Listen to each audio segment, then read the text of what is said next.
Okay, guys, here we go. Part number 4. The other side of the whiteboard. Remember, TP stands for turning point.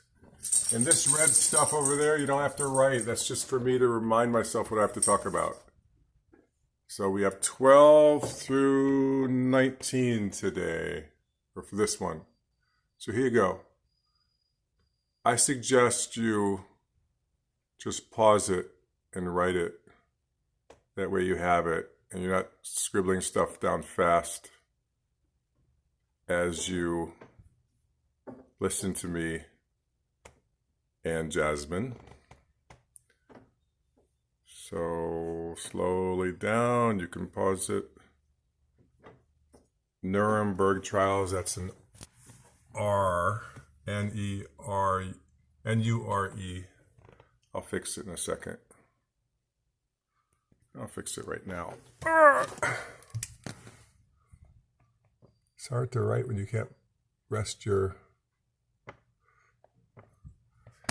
palm against anything. There we go. Nuremberg trials. Okay. A few things I forgot about yesterday I want to do real quick before we start into the notes. Look. Guess whose paintings these are? You probably guessed it. Hitler. He tried to get into the Vienna School of Art. He was basically homeless for a while, living on park benches, selling his art in the park. He's one of those guys at the park. Would you want to buy some art? Probably happy to get. The second time, after he was rejected from this Vienna School of Art the first time, they said he wasn't good with portraits and stuff. But, you know, look at this. Feels weird kind of complimenting one of the most hated people, one of the people who killed my wife's family.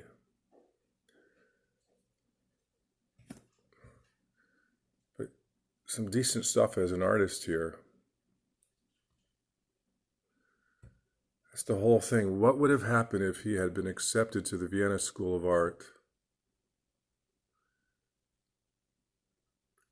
He wasn't accepted. World War I comes up. He goes in the trenches and he says, that was the greatest thing that ever happened to me. World War I was the greatest thing that ever happened to me. A little theory that maybe he sucked in some mustard gas that probably didn't help his. Okay, so I wanted to give you that about Hitler. And number 2 I forgot to show you is our kind of propaganda posters in America, because we were talking about total war. Look at this one. When you ride alone, you ride with Hitler. Join a car sharing club. Why? That's going to save gas. More gas can go to the troops. The kitchen is the key to victory. Eat less bread. Why? Because if you eat less bread, we have more resources for our troops.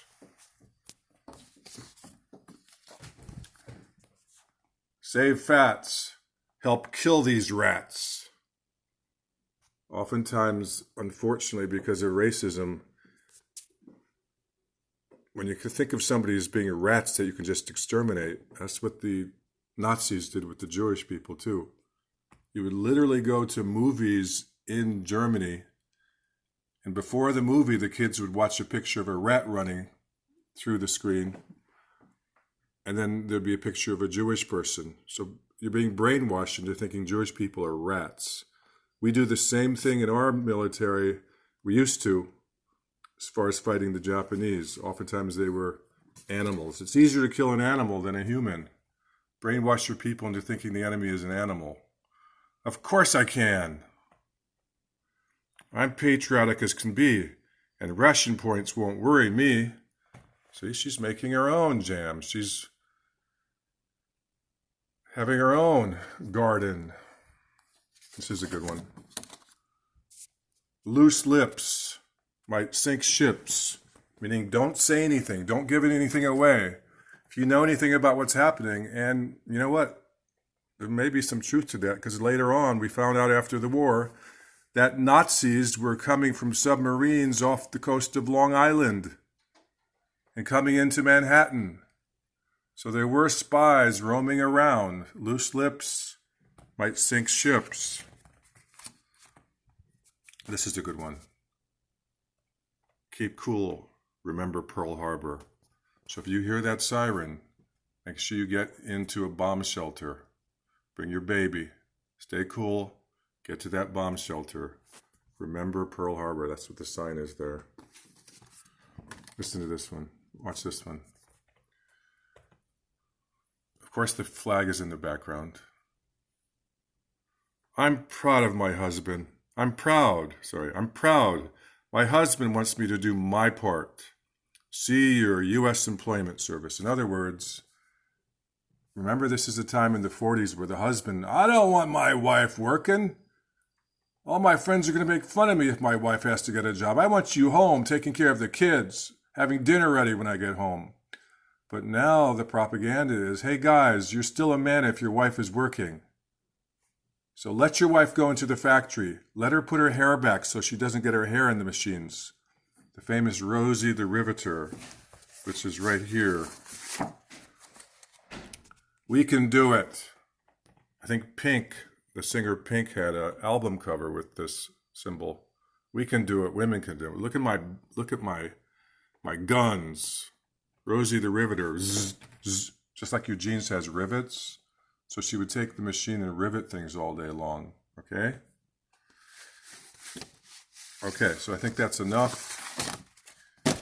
Here you go, Jasmine. We're going to start talking about the Battle of Midway. Those posters are really cool. Yeah. You think you could see it from there? You think they'll be able to see it? Maybe you would come over here? Just lower the computer. Okay. Or move it out of the way. All right.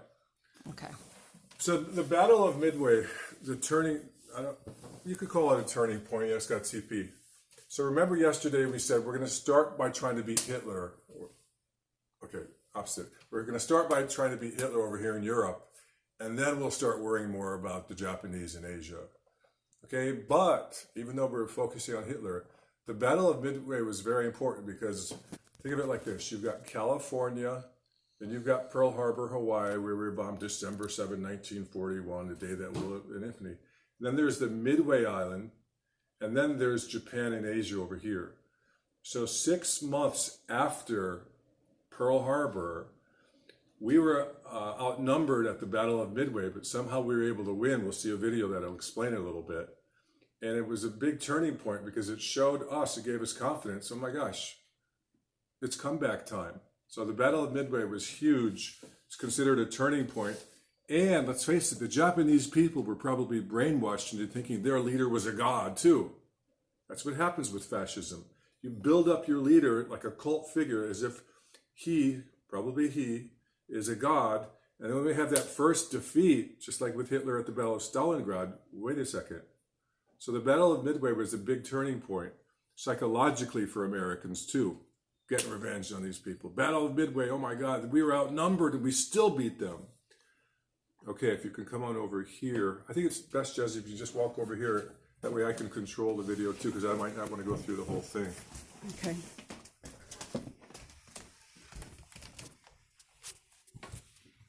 Okay, here we go, guys.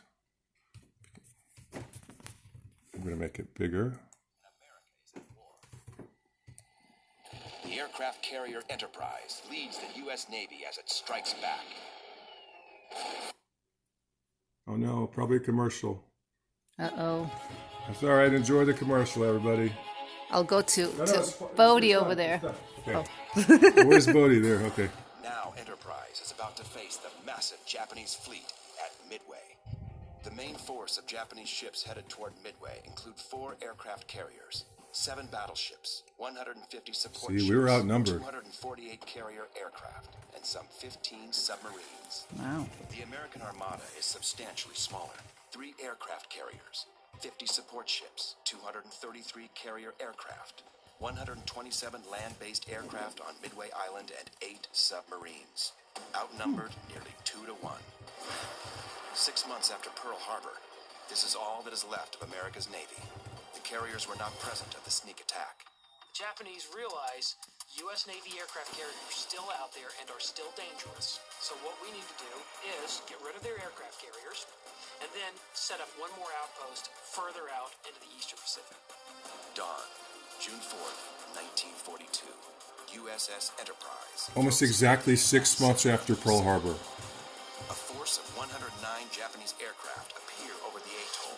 They tear into the American base. 7 a.m.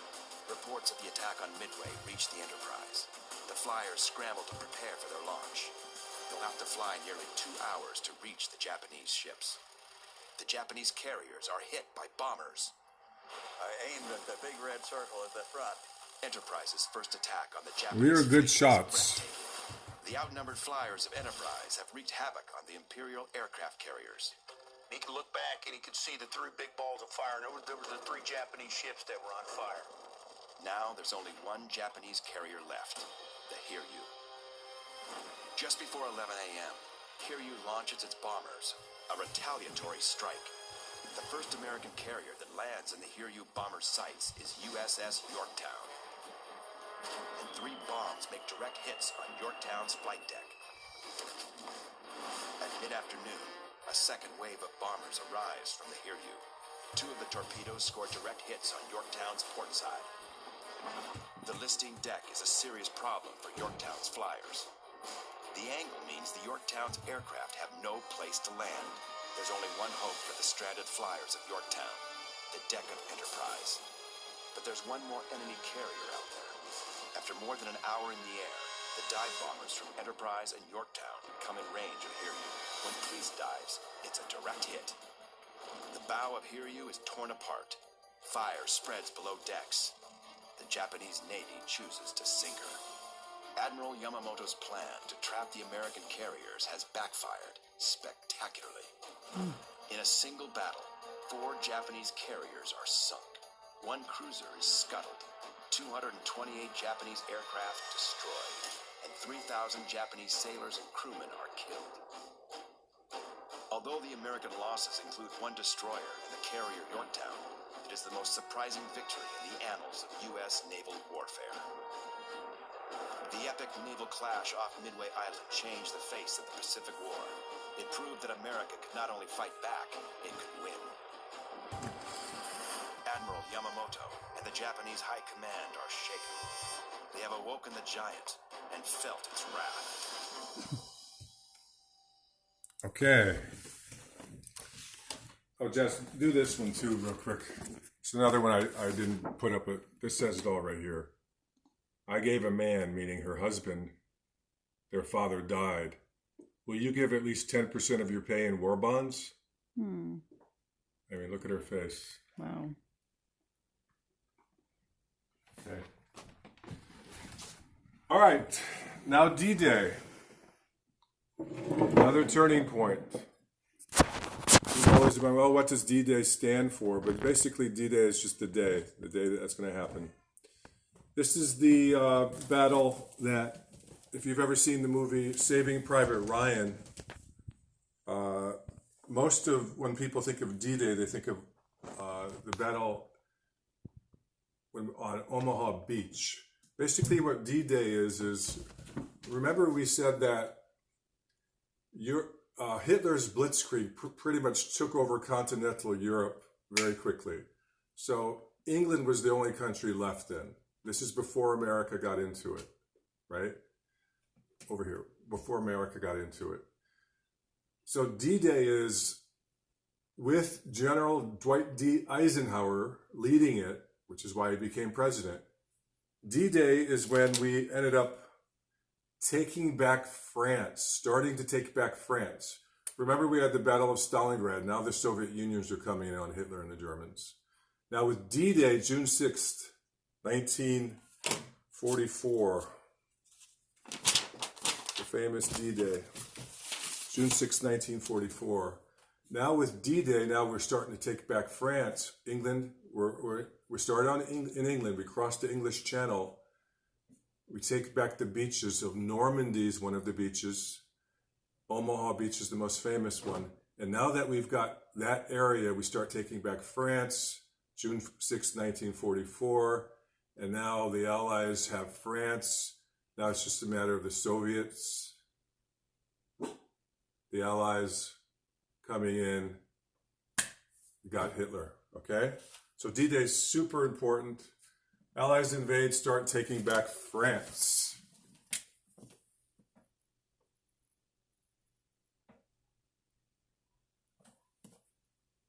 Okay, let's see a little bit of it, Jesse. You don't want to just push it towards. Well, is it? That way I can see what you're watching, in case I don't want to. Okay. After months of preparation and deception, Eisenhower launches his attack against German-occupied France.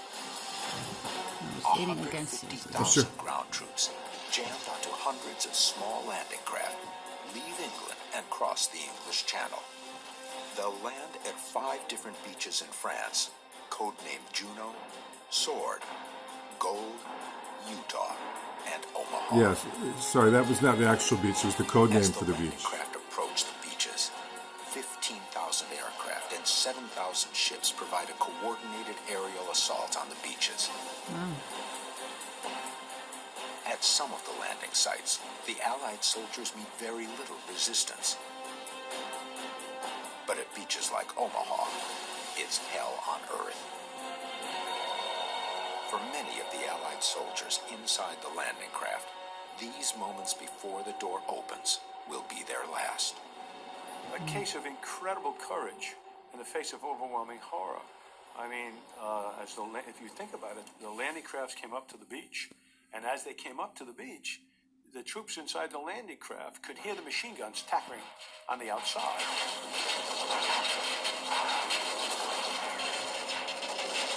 The enemy machine gunners switched to what they call FCL, Final Coordination Line.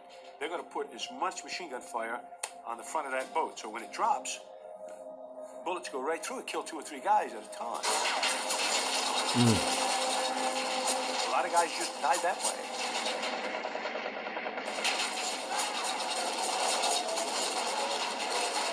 Never even made it off the boat. Boats.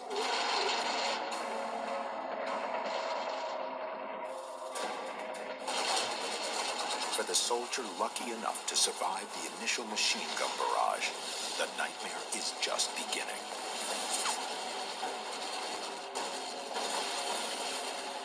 He then has to cross 200 yards of mined tidal flats,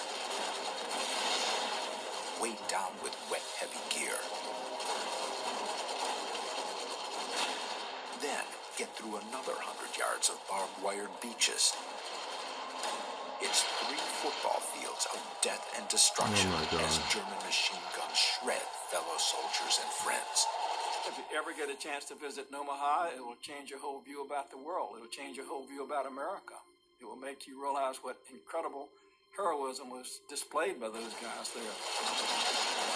The Allies survive on death ground by fighting together and never giving up. Putting an army in a situation where it must fight or die. And they fought. And they fought well, and they survived. Through bravery and determination, the troops are able to take all 5 landing sites at Normandy. Despite all of the complex planning that went into the invasion of Normandy, it was the small unit tactics and the buddies fighting side by side that wins the Battle of the Beaches, and that's consistent throughout history.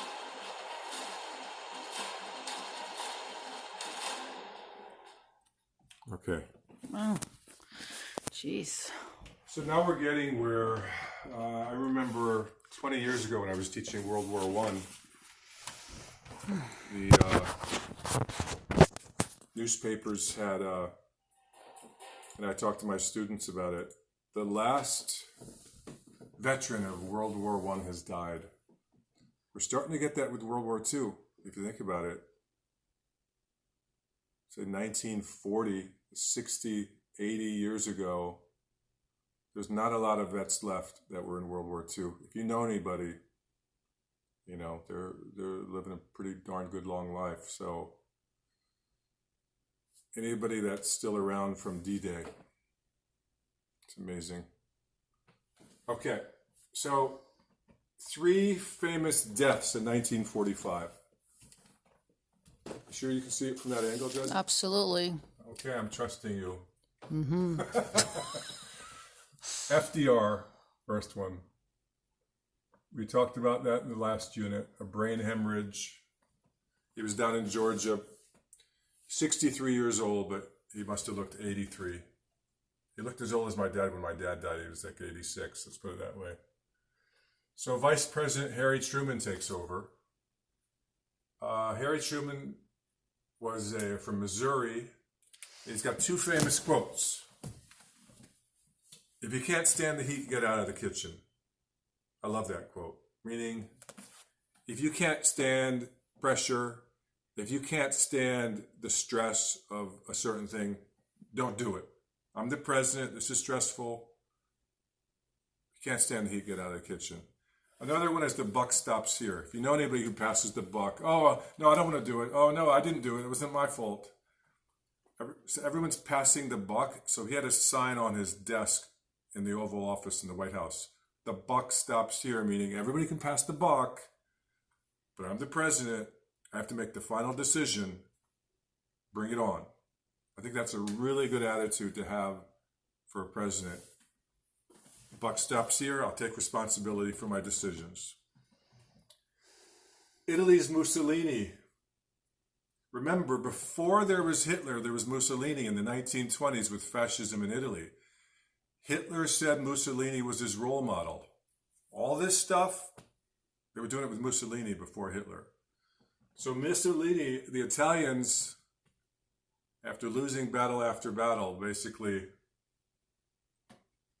they shot Mussolini. Their own people shot him in a firing squad. Not only that, but after they killed him with a firing squad, they hung up his body by his legs where people could see it, him and his mistress, not his wife, but his mistress. His wife was in some other town by then, and interestingly, she ended up living a decent life. She opened up an Italian restaurant with pasta. She liked making pasta, and she lived a good life after that, supposedly, from what I've read. So everything is in April 12th, April 28th, April 30th? Yes, that's what this is. April 12th, FDR dies. April 28th, Mussolini, shot and hung up. So put that about shot and hung up with his mistress. For Harry Truman, you should have if you can't stand the heat, get out of the kitchen, and the buck stops here for that times 3. And the 30th, Hitler and his wife, suicide. 3 famous April deaths, 1945. I think they got married right before, because she was his lover up to that point. Yes. His mistress or whatever. Right. Much younger. She was an actress, Nanny. I think she was early 20s or maybe even teens when they started going out. He was probably 45. She was maybe 21, 22. And yes, like we said before, we've got, let me see from your perspective, we've got the Soviets coming from this side. We've got the Allies, Americans, French, English coming from this side. So Hitler's in Berlin. There's a bunker, just like the White House, there's practically a whole city underneath the White House, where if something would happen with nuclear weapons or something terrible happened, the president would go underneath the White House, the Senate, the House of Representatives, the Supreme Court, they can all meet. There's tunnels, not even tunnels, it's like walkways where you can meet, and you can live under there probably for years and years. I'm sure they have enough supplies to live years and years. Hitler had the same thing in Berlin, where he went underneath his bunker. Sure, he had a nice apartment under there, underground, deep, deep underground, all cement. And he brings his dog with him, and he doesn't want to surrender. So first of all, he gives a pill to his dog. Why would you give a pill to the dog, Jazz? To die, to kill it. And he wanted to test the pills to the cyanide. So then 3 days before they killed themselves, you're right though, they got married. Let's make it official, whatever he said, and Eva Braun. So they got married. He's probably been living under that bunker now for who knows how long. And then he shoots her in the head. Then he takes, well, no, excuse me. He gives her the cyanide pill and she dies from that. And then he takes the cyanide pill himself, and just to make sure, he also shoots himself in the head. So those are the 3 deaths. It's coming to an end now. As far as in Europe, Germany surrenders a little bit after that. So Germany's surrendering. All right, number 15.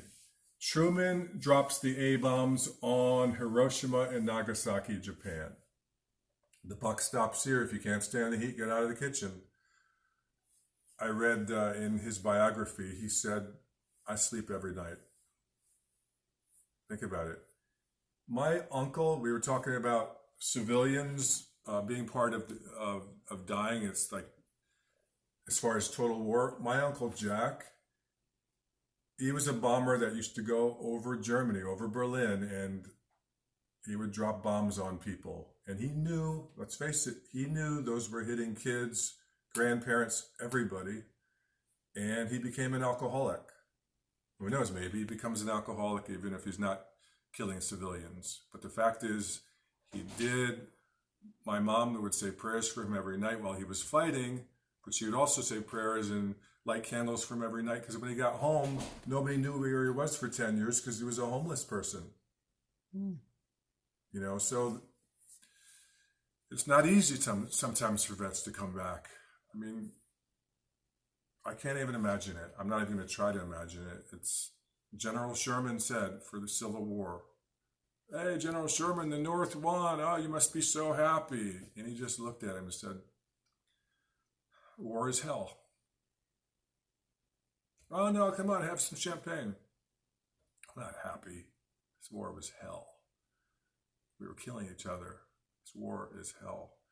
So for Truman to be able to drop 2 A-bombs on Japan, knowing he's killing civilians, and he can still sleep at night, my point is, in his mind, he's the commander-in-chief, and his job is to save what he said was American boys.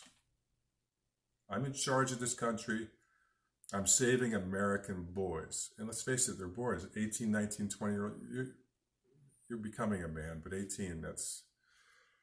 So he was told, look, Japan does not surrender. Look at their culture from way back to samurai. They'll take that sword, dig it in. They're even taught how to kill themselves. You dig it in a certain way. So in Japanese culture, surrendering is not an option. Well, they're also the kamikaze pilots. Exactly. Very good. Thank you. Kamikaze pilots. Straight into the ships. Excellent. When they went out, they knew they were going to die. We need Suicide missions. Suicide missions. So for him to be able to sleep at night is because he felt, I'm saving American boys, because he was told, look, Mr. President, if we keep on fighting these Japanese, they're not going to surrender. The estimate is we're going to lose about 500,000 American boys. So here's Truman. 500,000 American boys. I dropped the A-bombs. Remember atom bombs. It's the first two. We're the only country. It's the only time the atom bomb has ever been used. Now we have nuclear bombs. Atom is you're splitting the atom. Fission, you're splitting atoms. Now we have nuclear bombs that use fusion that are even 50, 100 times more powerful than the atom bombs we're going to see pictures of. So he was told, with these new atom bombs, we're probably going to kill 150,000, 200,000 Japanese. And they were right about not surrendering. They dropped the A-bomb on Hiroshima, Japan. Tell me when they surrender. Not yet, sir. What? A day goes by. 2 days go by. 3 days go by. All right, drop the other one. Drop the next one. So after we dropped it on Nagasaki, which, by the way, it wasn't even supposed to be Nagasaki. It was supposed to be some other city that I don't even know about. I should learn the name maybe, but it was too cloudy. So for the people of Nagasaki, because of the weather, it was really bad luck for them because it was too cloudy at this other site. So they aborted that mission and said, all right, let's go drop it on this city, Nagasaki, you know, number 3. You're a minute away from ending the video. Okay. So one thing that is very important with this one also is that there was a person who actually was, actually we'll stop there. We'll stop there and we'll start right back on this after that. Okay. Thanks, Jess. Okay. Let me show Bodhi for our last few seconds. He's sitting, Bodhi. he's guarding our house. He always sits here at the window. Hey, Bodhi. He's 10% Rottweiler. Yes. He's guarding. I put the anti-tick stuff on him on his back of his hair. So we That's what you can't give see. him a little Aw. 10% Rottweiler. He'll bark and he'll He has to defend bark. us. Bark so he can hear you. So, come on, bark. And our cat is around here somewhere too. Okay, Okay, end the guys. video. Bye.